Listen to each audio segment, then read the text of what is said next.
এই মামলায় সারা দেশবাসী এবং সবাই এই ব্যাপারে খুবই মর্মাহত হয়েছে এবং সরকারও এই মামলাটিকে গুরুত্ব দিয়ে এই মামলাটি জনগণের আকাঙ্ক্ষা এবং এটা একটা বিচার সুষ্ঠু এবং দৃষ্টান্তমূলক যেন একটা বিচার হয় সেই দিকে সর্বমহল সরকার সহ সর্বমহলও এই ব্যাপারে সহযোগিতা করেছে।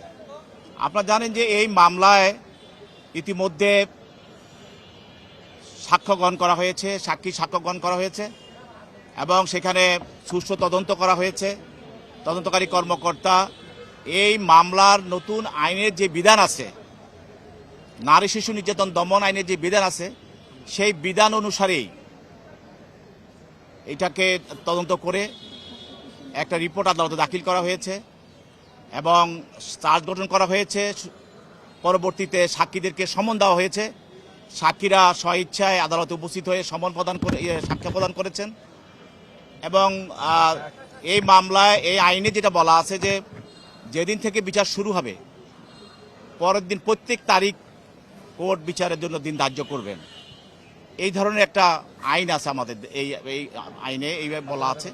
সেই হিসাবে বিজ্ঞ আদালত প্রতিদিন এই তারিখ ধার্য করে মামলাটা এগিয়ে নিয়ে যাচ্ছেন এবং সেই অনুসারে সাক্ষ্য গ্রহণ করেছেন। আজকে তিনি 342 কার্য সম্পন্ন করেছেন এবং আগামীকাল মামলাটির যুক্তিতর্ক শুনানির জন্য দিন ধার্য করেছেন।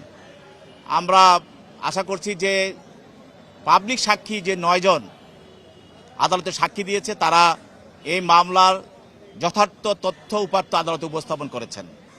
তদন্তকারী কর্মকর্তা যে আদালতে সাক্ষ্য দিয়েছেন তিনিও তার তদন্ত সুন্দর এবং সুষ্ঠুভাবে যে তদন্ত করেছেন, যাদেরকে এই ঘটনার সঙ্গে যারা দেখেছেন বা যারা সংশ্লিষ্ট ছিলেন পেয়েছেন সবাইকে এই মামলায় সাক্ষী হিসাবে এনেছেন, আলামত সংগ্রহ করেছেন এবং ডাক্তার এবং দোষ স্বীকার করে যিনি আসামি তার স্বীকৃতি জবাবদিহি দিয়েছেন সেই ম্যাজিস্ট্রেট সবাই আদালতে সাক্ষী দিয়ে সেই মামলাটি প্রমাণ করার জন্য তাদের সর্বোচ্চ সহযোগিতা করেছেন।